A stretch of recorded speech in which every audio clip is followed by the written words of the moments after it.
Ostéolyse kystique de Jungling. Oh, ça fait peur quand on lit ça.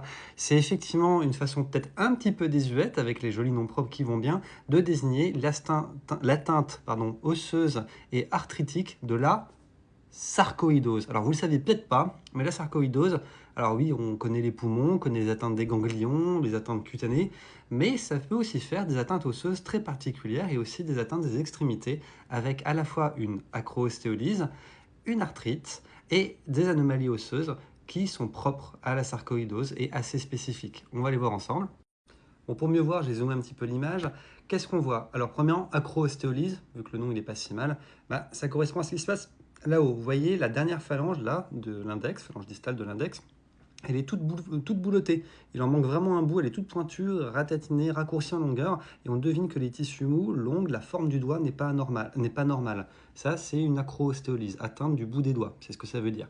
Deuxièmement, il y a une arthrite avec des composantes érosives, et ça pouvait faire évoquer toute la gamme des pathologies rhumatismales. Les gens ont pensé, surtout vu l'aspect vraiment très inhabituel pour une polyarthrite rhumatoïde, plutôt à une arthropathie de type rhumatisme psoriasique. C'était effectivement une bonne idée, mais si effectivement le rhumatisme psoriasique et les spondylarthropathies en général au niveau des extrémités peuvent donner des arthropathies à la fois érosives et constructrices, là on a un petit peu de construction osseuse, là, des petits ostéophytes, on a des érosions, mais c'est plus marqué ici, au niveau de l'articulation métacarpophalangienne de l'index notamment.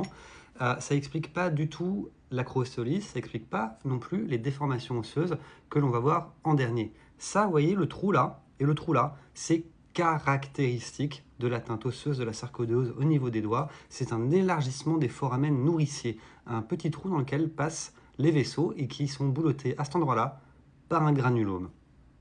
Enfin, si vous avez l'œil, vous remarquez une anomalie de la forme des phalanges. Regardez celle-ci, là, cette phalange intermédiaire du quatrième rayon.